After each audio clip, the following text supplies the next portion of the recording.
नमस्कार, मैं अंकित भारद्वाज और आप अभी देख रहे हैं AV365 और अभी हम पटना के बोरिंग रोड पाटलिपुत्र गोलंबर के पास मौजूद हैं। जन सुराज कार्यालय में उपस्थित हैं और यहाँ आज प्रेस कॉन्फ्रेंस है जो कि जन सुराज के द्वारा प्रेस कॉन्फ्रेंस किया गया है और आइए सुनते हैं हम लोग प्रेस कॉन्फ्रेंस में क्या कुछ कहते हैं। छात्रा जो नीट में क्वेश्चन लीक हुआ था उसके विरुद्ध जंतर मंतर पर लोग धरना दे रहे थे। 22 दिन से सरकार सोई हुई थी और सोनम वांगचू अनशन पर बैठे हुए थे। जब आम बच्चे जो ज्यादातर वही लोग थे जो भारतीय जनता पार्टी को नरेंद्र मोदी के कहने पर उनको वोट दिया था, उनको लाठी से बुरी तरह बर्बर तरीके से पीटा गया, पटना में भी, दिल्ली में भी। और आज भारतीय जनता पार्टी उन बच्चों को आतंकवादी और गुंडा बता रहा है। तो आज इनको जवाब देना चाहिए कि जो भारतीय जनता पार्टी और नरेंद्र मोदी को बनाने में जिनके ज्यादातर बच्चे के पिता अभिभावक ने वोट दिया, उनके बच्चे को ही आतंकवादी और गुंडा कहा जा रहा है। तो बांकीपुर की जनता इसका बदला 30 तारीख को जनसुराज का बटन दबाकर, जो प्रशांत किशोर जी चुनाव लड़ रहे हैं उनका बटन दबाकर और भाजपा को हराएगी, इसका बदला लेगी। यही बात मैं आप सब लोगों से कहना चाहता हूँ। मैं अब चाहूंगा कि यदि विवेक जी को मैं दूं और कोई प्रश्न हो तो हमारे चुनाव प्रभारी रामबली जी से, पहले मैं विवेक जी को देता हूं कि रामबली जी से जो प्रश्न होगा वो आप कर सकते हैं। हो गई है। मैं बस दो बातें जोड़ना चाहूंगा कि ये चुनाव बीजेपी क्यों हार रही है, इसको दो लाइन में समझ लीजिए। भाई, जिस भाजपा की पूरी व्यवस्था है, ईसी है, ईडी है, सब उनके अंदर ही है, उसके बावजूद वो शिकायत कर रही है दूसरों के बारे में, जो कि अभी तक पिछले 10-15 साल में जब से भाजपा सरकार में आई है, विरोधी उनके विरोध में जाकर कंप्लेन करते थे, शिकायत करते थे। तो जिसके पास पूरी व्यवस्था है वो जाकर शिकायत करने लग जाए, इसका मतलब कहीं ना कहीं डर इतना बड़ा हो गया है कि उनको मालूम चल गया है कि अब वो हार रहे हैं। तो हारने के बाद ये कितनी हंसी की बात है, प्रशांत जी एक अच्छी बात बोलते हैं कि जो कर्मा है, कर्मा आपको आकर काटेगा, बोलते हैं ना, कर्मा बाइट्स बैक।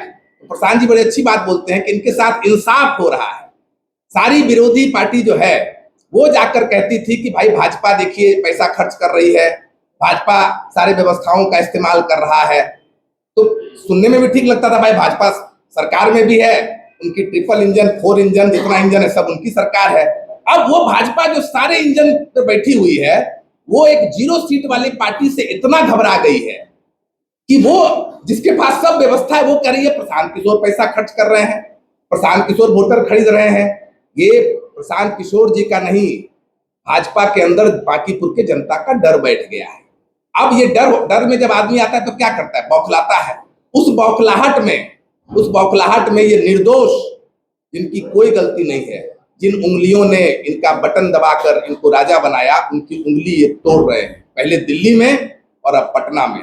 तो उसी टूटी हुई उंगली से बांकीपुर की जनता इनको 30 तारीख को मुकम्मल शिकस्त देगी और बांकीपुर की जनता न्याय देगी। और वहीं से सिर्फ बांकीपुर नहीं, बिहार में एक बदलाव की शुरुआत प्रशांत किशोर के साथ होगी, ये लिख लीजिए। देखिए, आपने कहा कि भाजपा डर गई है।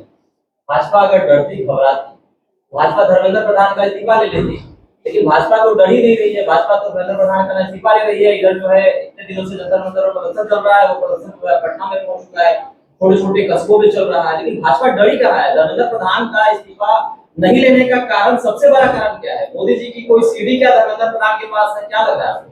भाई, भाजपा अगर नहीं डरी है, जब डरता है आदमी तो क्या होता है ये समझिए। इसके डरता है तो क्या होता है, सुने, फ्रीज कर जाता है, नम हो जाता है, उनको समझ में नहीं आ रहा है। यही तो बात है, डरे हुए हैं। और दूसरा, अगर नहीं डरेंगे तो जो भाजपा सबको देशद्रोही बताती है, वो अब बिहार के छात्रों को आतंकवादी बता रही है। भाजपा के अपने लोग बोल रहे हैं कि भाई दिल्ली का बदला बांकीपुर में होगा। अगर भाजपा नहीं डरेगी तो 0 सीट वाली पार्टी, जिसको बोल रहे हैं कि जमानत जब्त हो गया, दिन रात उनके लोगों को झपटना, उनको पकड़ना, उन पर दबाव बनाना। आप कब झपटते हैं? जब डरते हैं। आप कब झपटते हैं? जब डरते हैं। कौन झपट रहा है? जनसुराज तो गांव-गांव जा रहा है, जनसुराज तो मोहल्ला जा रहा है। जाके मोहल्ला में देखिए भीड़। आपके सवाल में जवाब छुपा हुआ है। भाजपा श्याम दंड मूल भेद और उसके बाद रुपये का भी प्रयोग करती है, लेकिन जहाँ तक आपने देखा होगा कि आप लोगों के झंडे को कई बार कई जगहों पर कई क्षेत्रों में उतारा गया है, अंततः वो पैसों पर उतर आएगी। इसको कैसे रोक पाइएगा? एक बात जान लीजिए, आपके माध्यम से बताना चाहते हैं कि जब जनबल तैयार हो जाता है तो कोई बल उसके सामने काम नहीं आती है। यही हमारा इतिहास रहा है और आज भी जनसुराज के प्रत्याशी प्रशांत किशोर के साथ वही जनबल तैयार हो गया है, जिसके वजह से भारतीय जनता पार्टी घबरा रही है। और इसका उत्तर हम नहीं बल्कि यहाँ की बाकी की जो महान मतदाता भाई बहन है वो देंगे 30 जुलाई को। वोटिंग परसेंटेज का बढ़ा पाएंगे आप लोग? क्योंकि उतना रहेगा तब तो वोटिंग परसेंटेज बढ़ेगा ही, इसलिए कि अभी तक जो बांकीपुर का पृष्ठभूमि रहा है कि ये 38, 39, 40, 41% है, यानी अधिकांश जनता यहाँ मौन रहती थी या कहीं उदासीन रहती थी, जिसके वजह से इतना पुअर परसेंटेज था।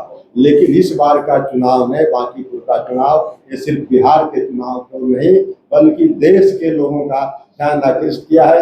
ये हाई प्रोफाइल चुनाव हो गया है।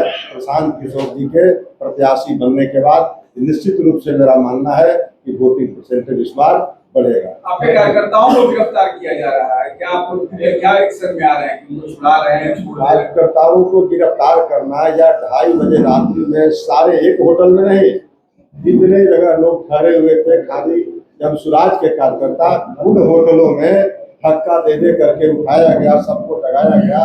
यह कहीं न कहीं दर्शाता है कि भारतीय जनता पार्टी जो है वह चुनाव हार गई है। तब इस तरह के दहशत फैला करके चुनाव में विघ्न डालना चाहती है कि लोग मतदाता डरे, लेकिन इससे मतदाता भाई और बहन डरने वाले नहीं है, न जनसुराज के कार्यकर्ता साथी डरने वाले, बल्कि इसका डटकर मुकाबला किया जाएगा। 3 अगस्त का इसका प्रतीक्षा करें। एक लाइन में बोलना चाह रहा हूं कि भाजपा चुनाव जीत सकती है एक ही शर्त पर। ये सवाल पूछिए, एक शर्त पर भाजपा चुनाव जीत सकती है, अगर भाजपा 4 लाख मतदाताओं को गिरफ्तार कर ले तभी भाजपा जीतेगी। अगर एक मतदाता ही बचेगा तो जनसुराज को, प्रशांत किशोर को ही वोट देगा। तो अभी आपने जैसा सुना जनसुराज के कार्यकर्ताओं से अपने उनकी जुबानी से क्या कुछ कहा। आज प्रेस कॉन्फ्रेंस में बहुत कुछ खास बातें की और सरकार के ऊपर भी सीधे निशाना भी किए, और जो कि धर्मेंद्र प्रधान के इस्तीफा के बारे में भी यहाँ पर चर्चा हुई है, और स्टूडेंट के बारे में जो स्टूडेंट पर लाठी चली है जंतर मंतर पर, पटना में कई जगहों पर चल रहा है, उस पर भी बातें की गई हैं। फिलहाल के लिए बस इतना ही। मैं अंकित भारद्वाज, अभी आप देख रहे थे AV365। नमस्कार।